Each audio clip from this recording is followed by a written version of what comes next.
Halo, Assalamualaikum warahmatullahi wabarakatuh. Jumpa kembali di Bahas Soal Channel. Video kali ini kita akan membahas mata pelajaran kimia kelas 11 bab larutan penyangga. Materi yang akan kita bahas yaitu tentang cara menghitung pH larutan penyangga. Soal yang akan kita bahas pada video kali ini adalah: tentukanlah pH larutan penyangga yang dibuat dengan mencampurkan.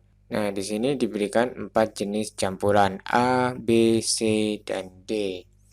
Yang A campurannya terdiri dari 50 ml larutan CH3 0,1 M yang dicampurkan dengan 50 ml larutan CaCH3 COO2 2 kali 0,1 M. Yang B, 50 ml larutan CH3COOH 0,2 M yang dicampurkan dengan 50 ml larutan NaOH 0,1 M.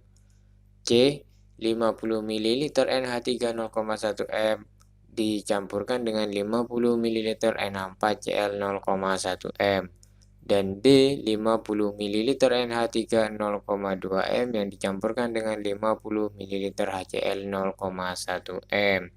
Di mana pada soal diketahui nilai KaCH3COOH adalah 1,8 kali 10 pangkat min 5 dan KbNH3 adalah 1 kali 10 pangkat min 5. Sebelum kita melanjutkan pada pembahasan soal ini, jangan lupa untuk subscribe dulu di Bahas Soal Channel atau ikuti akun-akun medsos dari Bahas Soal Channel di Twitter @bahas_channel, di Facebook @bahas_soal_channel, dan di Instagram @bahas_soal_channel.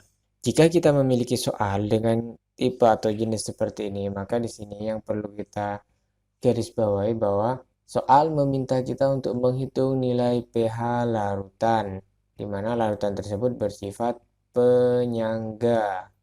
Nah, penyangga ini apa? Kemudian, pada soal juga diberikan data nilai Ka berupa Ka-nya CH3COOH dan nilai Kb berupa Kb-nya NH3. Nah, untuk bisa mengerjakan soal atau menyelesaikan soal tersebut, maka kita harus memahami dulu apa itu larutan penyangga atau disebut juga buffer atau disebut juga sebagai dapar. Nah, larutan penyangga atau buffer atau dapar ini dapat didefinisikan sebagai larutan yang dapat mempertahankan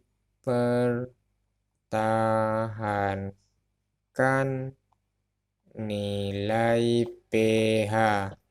Nah, berbicara nilai pH, di sini terdapat dua jenis, yaitu pH dari larutan yang sifatnya asam dan pH dari larutan yang sifatnya basa. Sehingga di sini larutan penyangga juga dapat dibagi menjadi dua, yaitu larutan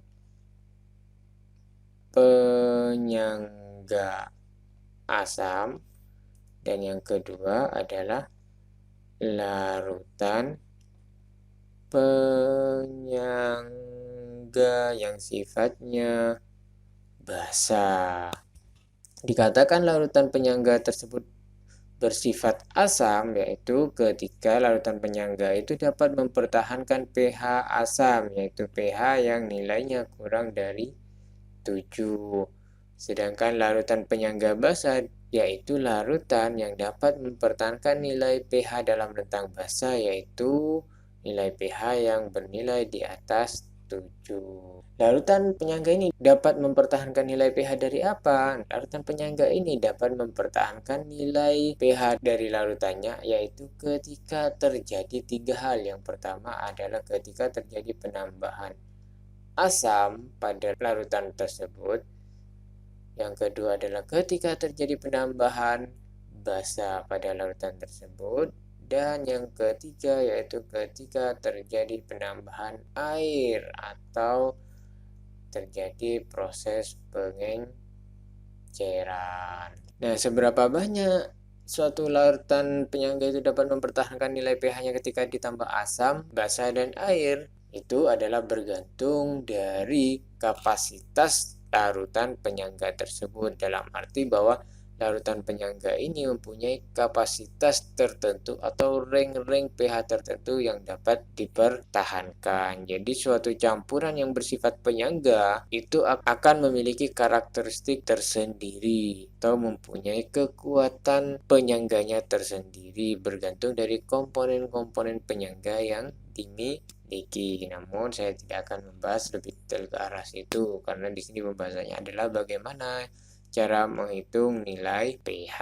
Nah, kembali kepada jenis-jenis penyangga tadi, di sini dikatakan larutan penyangga asam tadi pH-nya adalah kurang dari 7. Apa sih komponen-komponen penyusun dari larutan penyangga asam? Nah, larutan penyangga asam ini memiliki dua komponen penyusun. Yang pertama, yaitu dia dikatakan larutan penyangga asam selain karena pH dapat mempertahankan pH yang bernilai asam atau kurang dari 7, yaitu dia terdiri dari komponen berupa asam dan basa konjugasi. Atau yang kedua, yaitu dia terdiri dari asam lemah berlebih yang direaksikan dengan basa kuat. Jadi perlu digarisbawahi, berlebih artinya kalau direaksikan asam lemahnya akan bersisa dan basa kuatnya akan habis bereaksi. Sebaliknya, untuk larutan penyangga basa, yaitu selain dia dapat mempertahankan pH basa yang nilainya di atas 7, dia juga mempunyai komponen yang serupa dengan larutan penyangga asam.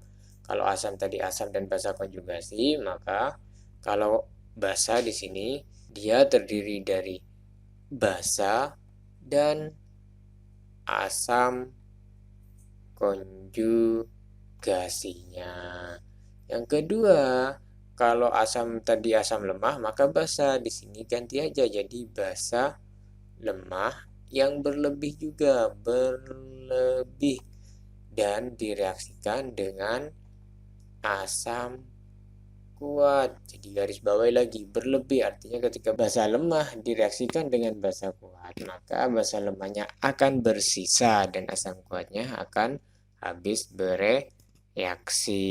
Nah, kenapa di sini ada asam basa konjugasi, ada basa dan asam konjugasi? Seperti pada pembahasan soal sebelumnya, nanti bisa dipelajari, kunjungi di playlist dengan judul larutan penyangga, bisa cari di situ. Sudah dibahas bahwa dasar-dasar dari larutan penyangga, buffer atau daptar ini, dia berdasar pada konsep asam basa yang dikemukakan oleh Bronsted dan Lowry, di mana Bronsted dan Lowry mengemukakan konsep asam basa yang dikenal dengan konsep asam basa konjugasi. Jadi dasar-dasarnya dari larutan penyangga itu ya adalah konsep asam basa konjugasi yang dikemukakan oleh Bronsted Lowry, yaitu berdasarkan pada proses donor proton, di mana protonnya di sini yang didonorkan adalah H+. Jadi untuk penjelasan detailnya nanti lihat aja atau bisa tonton ulang video yang saya sarankan tadi. Nah, di sini kembali lagi pada bagaimana kita menghitung pH dari larutan penyangga tersebut. Jadi kita harus pahami dulu komponen-komponen penyusun dari penyangga, baik itu asam atau basa. Identifikasi dulu apakah dia tergolong asam atau dia tergolong penyangga basa, karena nanti rumus perhitungan pH-nya juga akan berbeda. Jangan sampai nanti dia penyangga basa dihitung dengan rumus larutan penyangga asam atau sebaliknya. Jadi langkah pertama yang harus kita pahami yaitu bagaimana kita mengidentifikasi larutan penyangga tersebut sifatnya asam atau sifatnya basa. Nah, oke, sekarang rumus. Rumus pH dari larutan penyangga.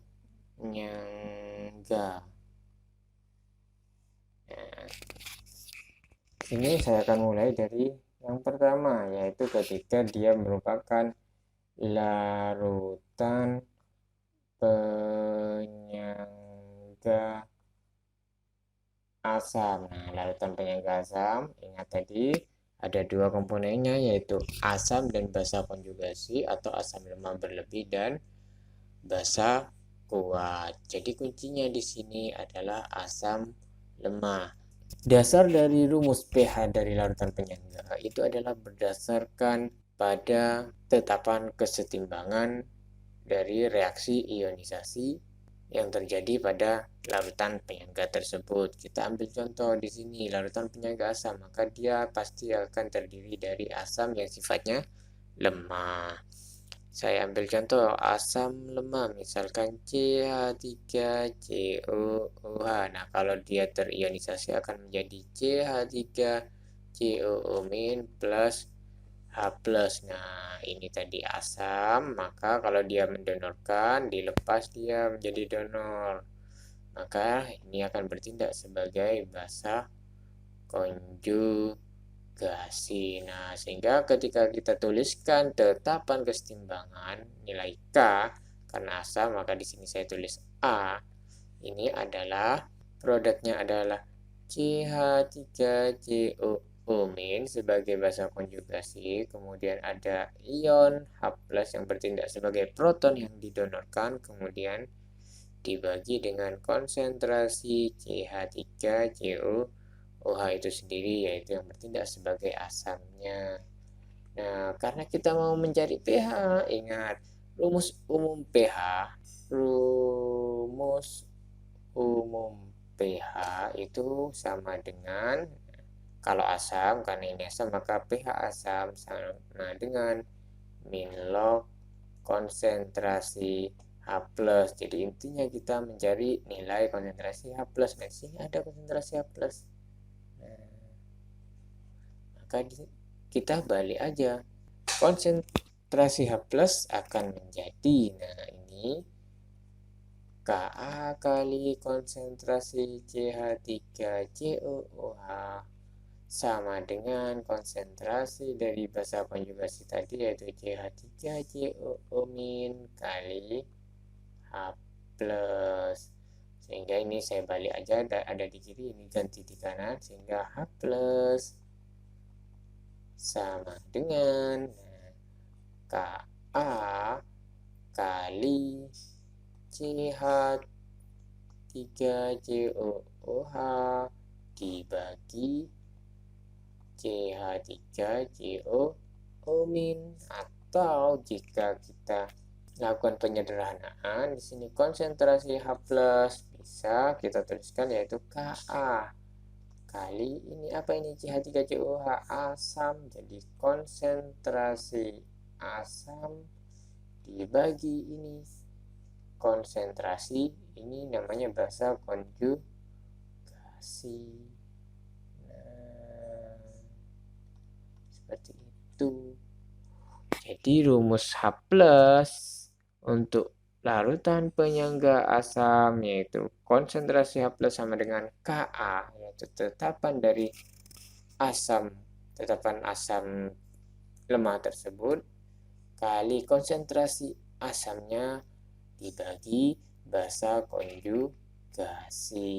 Nah, karena konsentrasi M itu sama dengan mol per volume, maka ketika reaksi ini berada dalam satu rangkaian reaksi atau dia berupa campuran, maka bisa kita abaikan nilai volumenya, sehingga bisa kita tuliskan nilai konsentrasi H+ bisa juga kita tuliskan Ka kali apa ini? Mol asam dibagi mol basa konjugasi. Nah, ini adalah rumus dari konsentrasi H+ untuk penyangga asam. Nah, ketemu H+-nya, nanti tinggal masukkan aja pH sama dengan min log H+, seperti itu. Nah, sekarang yang kedua yaitu larutan penyangga basa. Bagaimana rumus pH dari lautan penyangga basa? Sama aja, berarti kita harus ingat lagi komponen penyangga basa apa tadi, yaitu ada dua, yaitu basa itu sendiri dan asam konjugasinya, atau basa lemah berlebih dan asam kuat. Jadi kuncinya di sini adalah basa lemah. Saya ambil contoh di sini, basa lemah misalnya adalah NH4OH. Nah, jadi sama seperti asam tadi, yaitu penurunan rumus pH larutan penyangga basa itu adalah berdasarkan nilai tetapan kesetimbangan dari reaksi ionisasinya. Jadi kalau sini punya basa lemah, contohnya NH4OH, kalau dia terionisasi, nah dia akan menjadi NH4 plus OH min. Nah, di sini maka bisa kita tuliskan tetapan kesetimbangan dari basa ini. Karena basa maka saya tulis B di sini. Produk bagi reaktan yaitu produknya NH4 plus kali konsentrasi OH min dibagi NH4 OH, di mana NH4 OH ini basa lemah. Kemudian hasilnya yaitu di sini adalah asam konjugasi. Nah, kalau tadi rumus umum pH asam itu min log H+, sedangkan untuk pH basa ini rumus umumnya adalah 14 min POH, di mana POH ini sama dengan min log konsentrasi OH min. Nah, maka di sini kita cari aja sama seperti asam tadi, akan menjadi ini dikalikan yaitu Kb kali konsentrasi NH4OH sama dengan NH4 plus konsentrasi NH4 plus maksudnya kali konsentrasi OH min. Ini geser tukar tempat kiri kanan sehingga di sini konsentrasi OH min adalah sama dengan Kb kali konsentrasi NH4OH dibagi konsentrasi NH4 plus. Nah, atau OH min, konsentrasi OH min sama dengan Kb kali NH4OH tadi bertindak sebagai apa? Basa, yaitu konsentrasi basa dibagi NH4 plus bertindak sebagai asam konjugasi dibagi konsentrasi asam konjugasinya. Nah, atau konsentrasi garam kalimat lainnya. Seperti itu. Sama seperti asam tadi, kalau konsentrasi sama dengan mol per volume, karena campuran volume itu bisa diabaikan, sehingga di sini nilai konsentrasi OH min-nya bisa kita tuliskan Kb kali basa, berarti akan menjadi mol basa dibagi mol asam konjugasi. Nah, itu rumusnya. Jadi nggak perlu dihafal secara khusus kalau menurut saya, tinggal dipahami aja bagaimana sistem dari larutan penyangga tersebut. Nanti bisa dioret-oret seperti ini, bahwa rumusnya berdasarkan pada nilai tetapan kesetimbangan reaksi ionisasinya. Oke, itu rumus-rumus yang bisa digunakan untuk menghitung nilai pH dari larutan penyangga yang sifatnya asam atau penyangga yang sifatnya basa. Nah, sekarang kita coba langsung aplikasikan pada soal yang kita miliki. Jadi, langkah pertama yaitu kita baca dulu soalnya jelas. Di sini larutan CH3COOH. Nah, kita identifikasi CH3COOH ini sifatnya asam lemah. Kemudian di sini ada CaCH3COO 2 kali. Nah, ini punya gugus yang sama. Atau kalau kita bingung ini apa, kita tulis dulu sini. Asam lemahnya CH3COOH. Kita tuliskan kalau dia mendonorkan proton yaitu H+, maka dia akan menjadi CH3COO- plus H+. Nah, jadi dia punya, kalau dia sini asam, maka dia punya basa konjugasi berupa CH3COO-. Nah, sekarang kita tulis Ca CH3COO dua kali. Kalau kita uraikan akan menjadi Ca2 positif plus 2 CH3COO-. Nah, kita punya yang sama, berarti ini bisa dikatakan sebagai basa konjugasi. Berarti ini asam lemah, maka ini adalah basa konjugasi.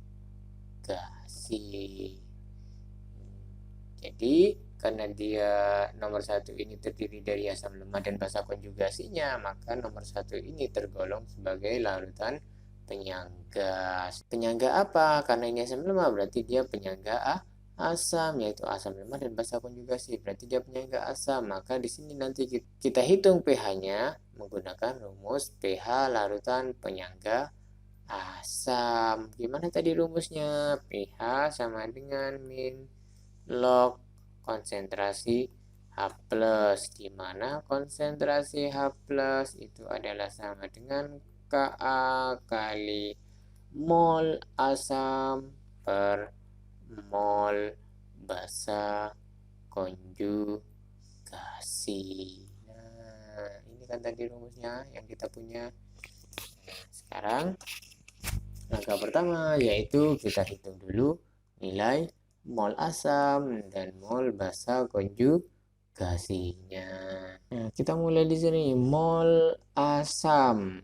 Nah, di sini asamnya CH3COOH, dia diketahui 50 mili, berarti ini adalah volume. Nah, ini diketahui konsentrasi yaitu 0,1 m, berarti dia molaritas. Nah, menjadi mol, berarti kita lihat dari data karena diketahui molaritas dan volume, maka menjadi mol berdasarkan hubungan molaritas, volume, dan mol itu sendiri. Ingat, molaritas sama dengan mol per volume, sehingga ketika kita mencari mol ini sama dengan molaritas kali volume. Nah, berarti mol asam ini sama dengan molaritas asam tersebut kali volume asam.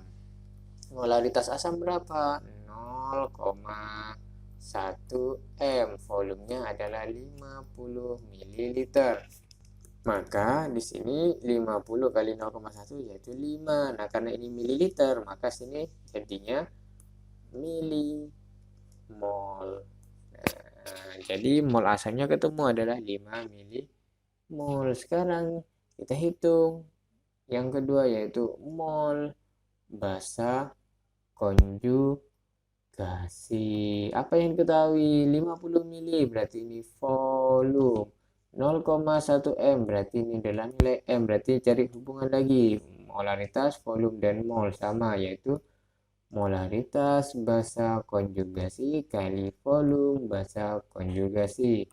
Berapa? 0,1 m kali 50 mili. Ya, karena mili, maka sini satunya mili mol. 50 kali 0,1 berarti 5 mili mol. Jadi mol asam dan mol basa konjugasinya adalah sama-sama 5 mili mol.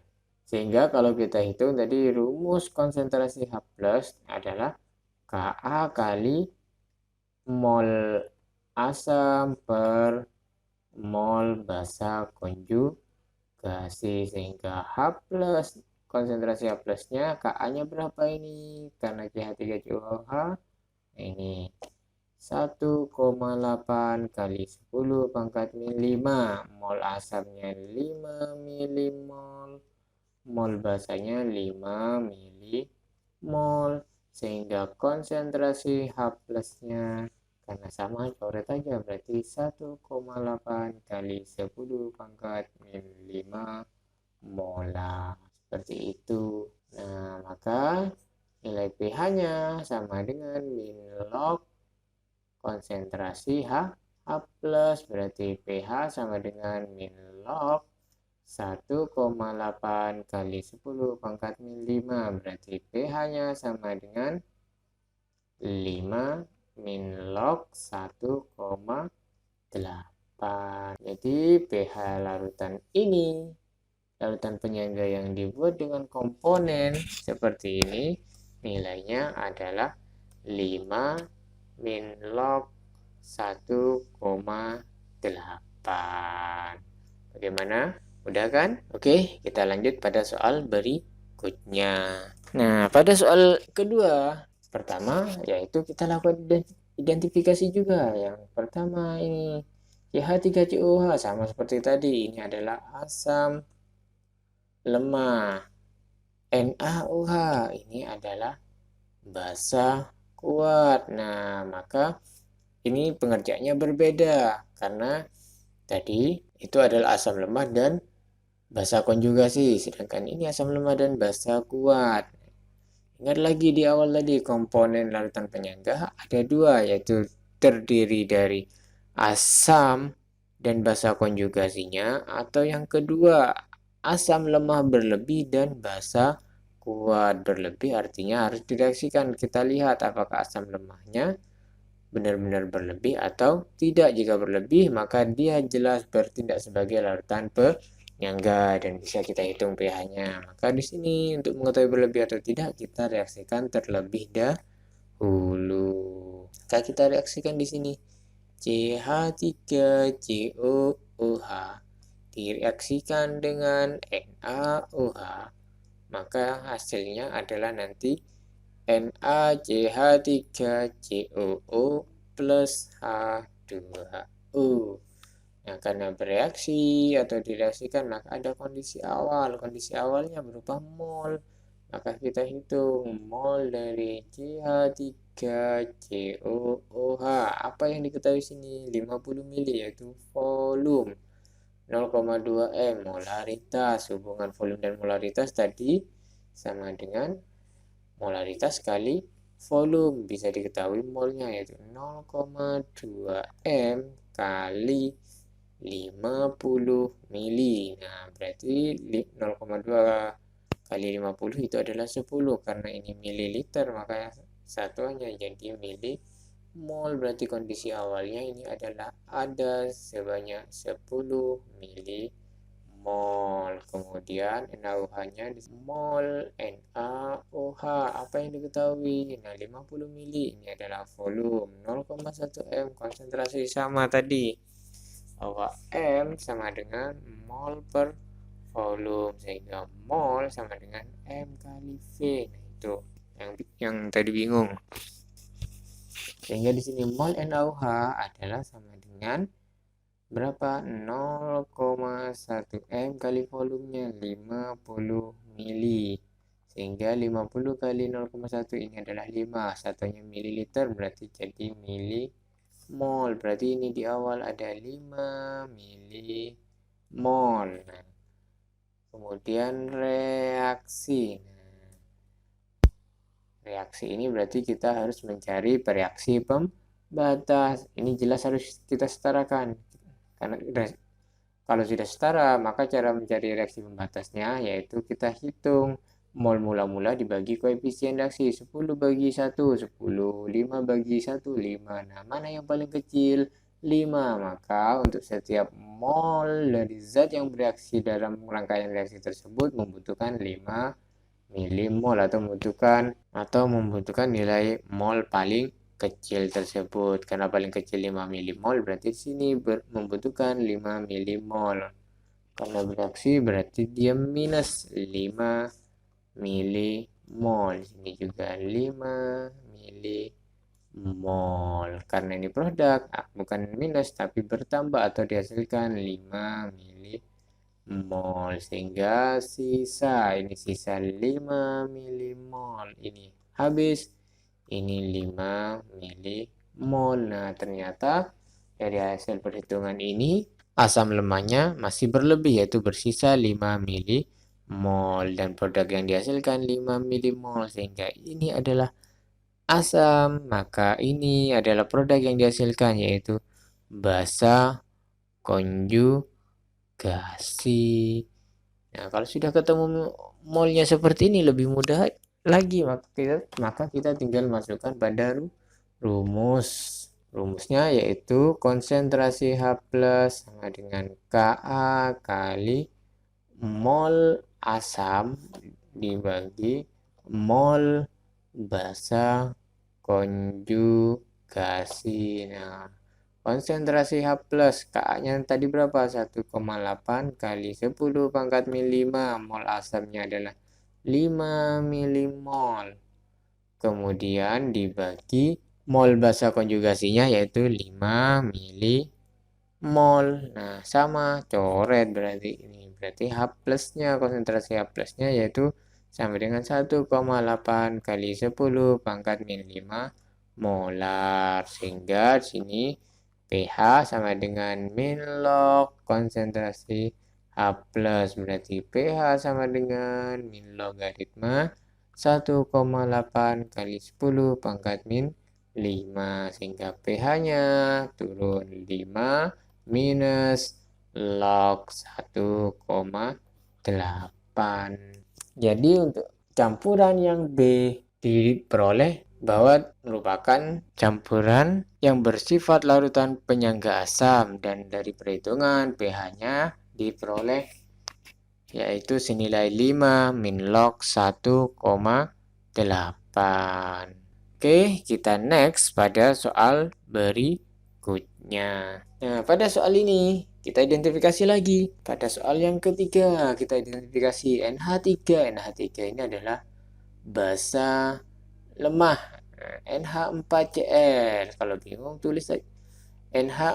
NH4Cl ini adalah asam konjugasi atau garamnya. Nah, karena campuran ini terdiri dari basa lemah dan asam konjugasi atau garamnya, maka ini tergolong sebagai larutan penyangga yang sifatnya basa.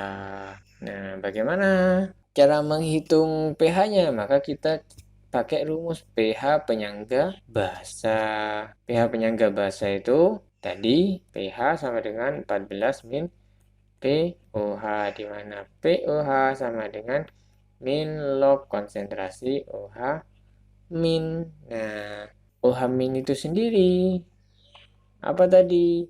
Yaitu Kb kali mol dari basa dibagi mol asam konjugasi. Nah, ini rumusnya. Maka sini kita hitung mol basa. Nah, mol basa yaitu mol NH3. Nah, ini apa yang diketahui? 50 mili berarti volume. Ini 0,1 M berarti konsentrasi. Saya ingatkan lagi hubungan konsentrasi volume dan mol. Konsentrasi sama dengan mol per volume, sehingga mol sama dengan M kali V, sehingga mol NH3 sama dengan 0,1 M kali V-nya 50 mili. Berarti sama dengan, karena ini mili, satuannya akan jadi mili mol. 0,1 kali 50 berarti 5 mili mol. Sedangkan untuk mol NH4Cl sama dengan 0,1 M kali volumenya 50 mili juga. 50 mili. Maka karena ini mili juga jadi mili mol. 0,1 kali 50 berarti 5 mili mol, sehingga konsentrasi OH-nya adalah sama dengan Kb. Kb-nya berapa? NH3 Kb-nya 1 kali 10 pangkat min 5. Langsung aja tulis 10 pangkat min 5 sama aja. Mol basanya 5 milimol dibagi mol asam konjugasinya yaitu 5 milimol. Sama, coret. Berarti konsentrasi OH min sama dengan 10 pangkat min 5 molar. Sehingga POH sama dengan min log konsentrasi OH min sama dengan min log 10 pangkat min 5. 10 pangkat min 5 berarti POH sama dengan 5. Sehingga pH-nya sama dengan 14 min POH. Berarti pH sama dengan 14 min 5. Berarti pH-nya sama dengan 9.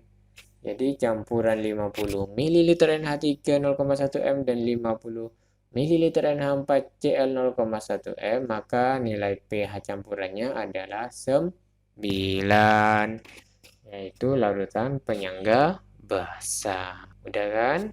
Nah, kita lanjut pada soal yang terakhir. Yang D, campuran ini sama terdiri dari NH3. NH3 tadi adalah basa dan HCl. NH3 ini tadi basa lemah kelewat. HCl ini adalah asam kuat.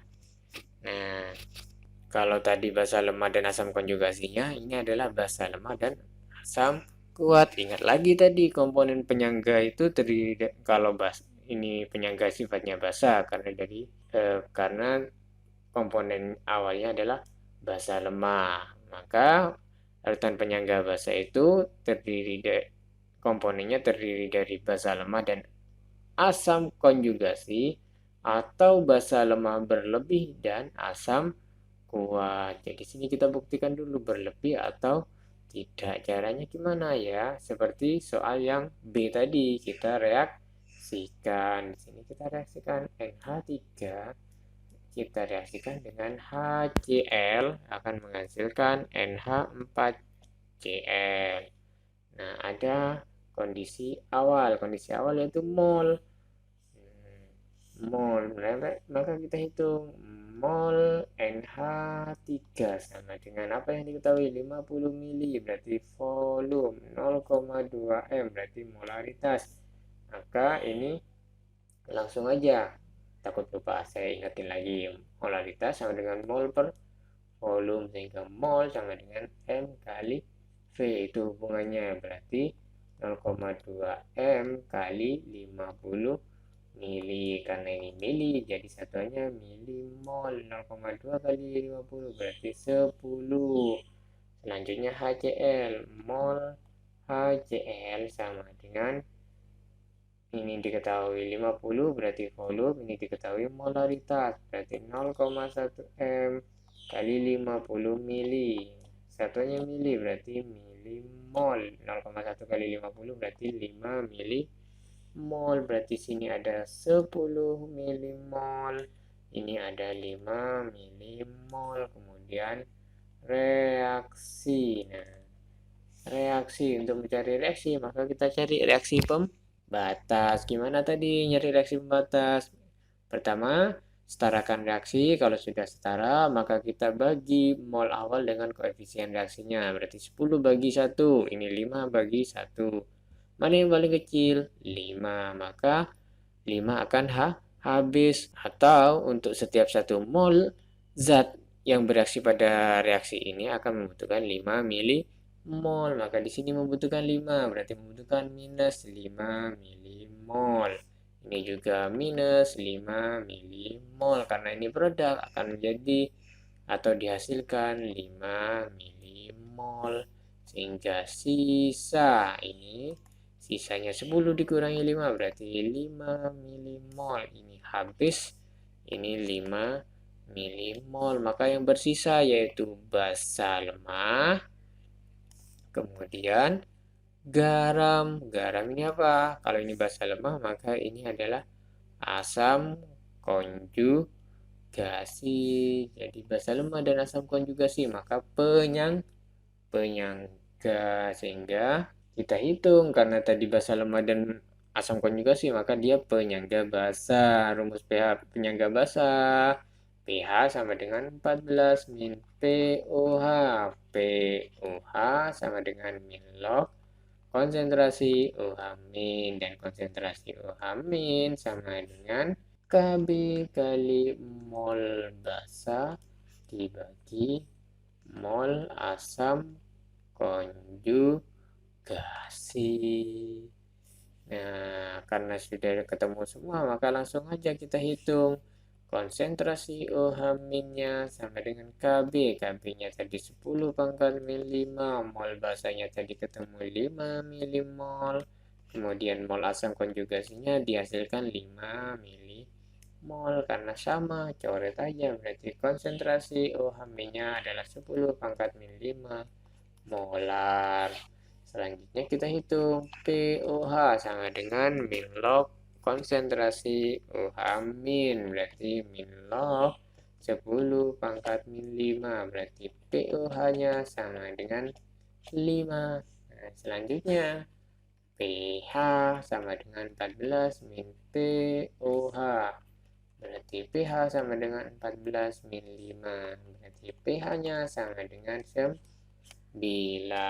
Jadi pH campuran yang dihasilkan dari 50 ml NH3 0,2 M dan 50 ml HCl 0,1 M, pH-nya adalah 9. Nah, itu adalah cara menghitung pH larutan penyangga. Bagaimana? Mudah kan? Bisa dipahami? Nah, jika masih ada pertanyaan atau bingung langkah-langkah mana atau kenapa bisa seperti ini, bisa seperti itu, silakan tulis di kolom komentar. Insya Allah nanti saya akan balas atau saya akan kasih penjelasan. Nah, sekian pembahasan untuk soal ini. Jika dirasa video pembahasan tadi bermanfaat, jangan lupa untuk like, share, dan subscribe. Sampai ketemu di pembahasan berikutnya di Bahas Soal Channel.